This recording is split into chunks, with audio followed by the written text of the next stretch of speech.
반갑습니다. 세상의 모든 고양이 채널에 오신 걸 환영합니다. 고양이와 강아지 신부장과 신장질환에 대한 영상을 1회에 마쳤는데요. 조금 더 부족한 부분이 있어갖고 몇 가지 보충 차원에서 추가 영상을 소개해드립니다. 고양이와 강아지가 나이가 들고 또 육식동물이다 보니까 신장질환, 신부전에 많이 걸린다고 말씀드렸는데요. 콩팥은 쉽게 얘기하면 정수기의 필터와 같습니다. 오래 쓰고 이것저것 많이 쓰고 또 거름망이 있는데 굵은 것들이 내보내지면은 거름망이 망가지겠죠. 또 콩팥은 혈관으로 이루어져 있습니다. 아주 얇은 미세혈관이 실타래처럼 얽혀 있어 갖고 실을 돌돌돌 말하는 것 같이 생각하시면 이해가 쉬울 겁니다. 그래서 혈액, 혈관에 나쁜 것들 또는 필터인 콩팥이 이것저것 거르다 보면은 많이 망가지니까 입자가 굵은 그런 물질들 또 신장에서 대사하거나 신장으로 배출을 많이 시키면은 당연히 부하가 많이 걸려가지고 신장이 나빠겠죠. 보통 고양이 강아지가 신부전 신장질환에 걸리면은 두 가지 종류가 있는데요. 하나는 만성 신장질환, 또 하나는 급성 신장질환, 급성 신부전이 있습니다.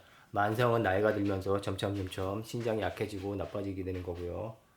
급성은 어떤 신장에 데미지를 주는 물질이나 음식을 먹어가지고 갑자기 신장이 나빠지는 경우가 있습니다.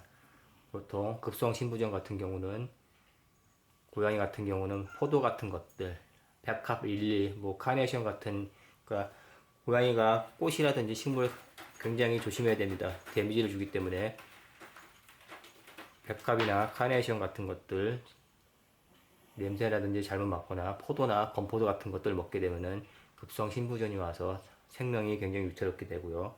뭐 양파라든지 마늘 그런 것도 조심해야 되고 강아지도 마찬가지입니다. 초콜릿 같은 것들 그리고 사람이 먹는 타이레놀 같은 것들 아세트 아미노펜 같은 성분들 수염 진통제들 같은 거 잘못 먹으면 상당히 위험하니까 조심해야 되고 급성 신부전은 급하게 오는 거고 만성 신부전은 나이가 들면서 점점 신장이 많은 일을 했기 때문에 노화와 더불어서 신장이 나빠지는 겁니다.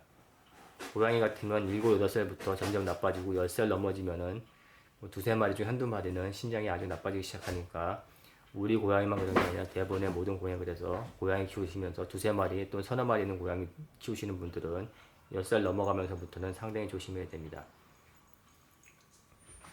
앞서 신장을 필터에 정수기 필터에 비유해서 말씀드렸듯이 필터는 쓰면은 한 달이나 두 달 쓰면 바꿔야 되듯이 신장도 마찬가지로 아껴 써야 됩니다. 그러려면은 신장이 나빠지지 않는 것들을 먹여야 되는데 어떤 거냐 하면은 신장에서 대사되는 것들, 신장으로 배출되는 것들을 적게 먹으면은 신장을 좀 더 오래 안전하게 쓸 수 있습니다.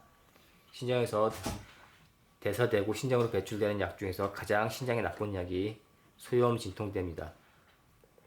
사람도 소염 진통제 많이 먹으면 신장이 빨리 망가지는데 고양이 같은 경우는 신장이 더 약하니까 소염 진통제 함부로 쓰면은 더 빨리 망가지는 거. 대표적으로 이렇게 메타캄이라는 게 있는데 고양이들, 강아지들 관절염 약으로 많이 동물병원에서 주는데 이 멜록시캄이라고도 그러는 성분 들어있는데 소염 진통제는 신장에서 대사되고 신장으로 배출되었고 콩팥에 아주 타격을 줘서 신부전 많이 걸립니다. 그래서 꼭 필요할 때만 먹이고 동물병원에서 준다고 해도 조심해서 먹이고 가능하면 먹이지 않아야 됩니다. 안 그러면은 잘못하면 재수 없으면은 고양이 그냥 신장 작살나 가지고 돈 몇백만 원 깨먹고 얼마 살지도 못합니다. 또 두 번째 또 가장 많은 신장 질환을 야기하는 것은 질소 노폐물입니다. 우리가 고양이, 강아지, 또 사람까지도 신장이 건강한지 안 건강한지 측정하는 기준이 혈액 검사에서 BUN, 크레아틴인 이 두 가지 수치를 제일 먼저 보는데요. BUN과 크레아틴은 혈중 질소에 대한 그런 농도 측정입니다.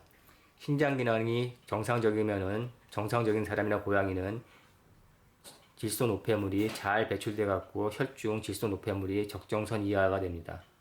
고양이 같으면은 크레아틴이 1.6, 버니 BUN이 30, 강아지 같으면 크레아틴이 1.4, BUN이 30 이하, 그러니까 질소가 잘 배출되고 있다는 얘기인데 신장이 망가지면은 배출 능력이 나빠지니까 그만큼 비례해서 크레아티닌 수치나 BUN 수치가 올라가게 됩니다.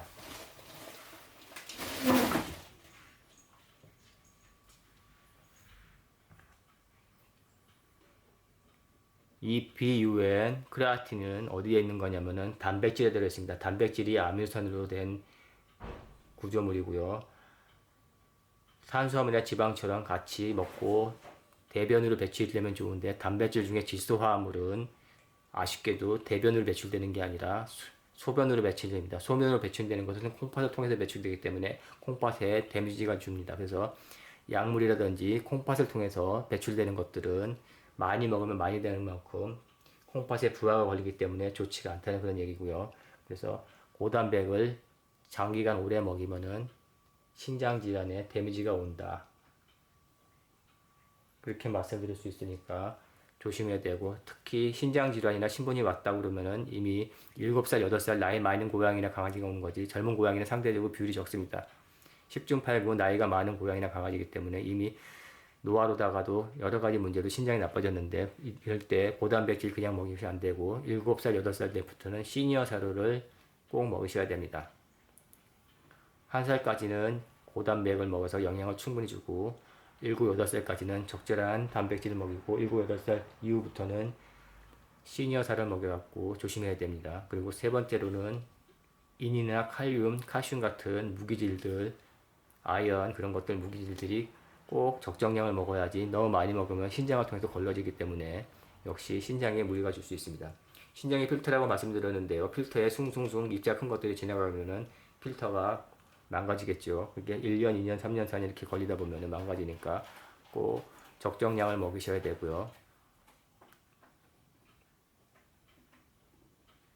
사료는 시니어 사료, 또 인이 적은 저인 사료를 먹으시고 꼭 필요할 경우에만 양질의 단백질로 영양을 보충해야 됩니다. 자, 이렇게 세 가지 정도 신장을 통해서 또는 배출되거나 대사되는 약물을 조심하자. 단백질을 너무 고단백을 많이 먹이지 말자. 그리고 무기질이라든지 입자가 큰 물질들, 신장을 통해서 걸러지는 물질들을 조심하자. 이렇게 세 가지 말씀드렸으니까 신장 질환에 걸리면은 꼭 시니어 사료를 먹여가지고 안전하게 되고요.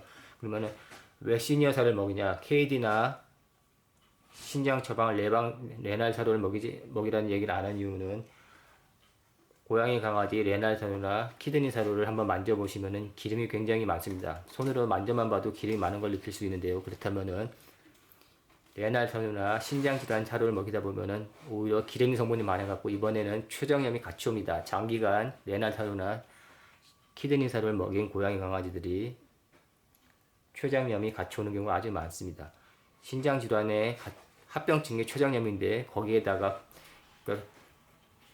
불에다가 기름 얻는 격이 돼갖고 더 나빠지고, 또 문제는 신장 질환이 그냥 있는 것보다 췌장염이랑 같이 합병증이 와버리면은 걷잡을 수 없이 고치기가 어려워지고 신장 가치도 다시 또 악영향을 줘서 데미지가 나빠집니다.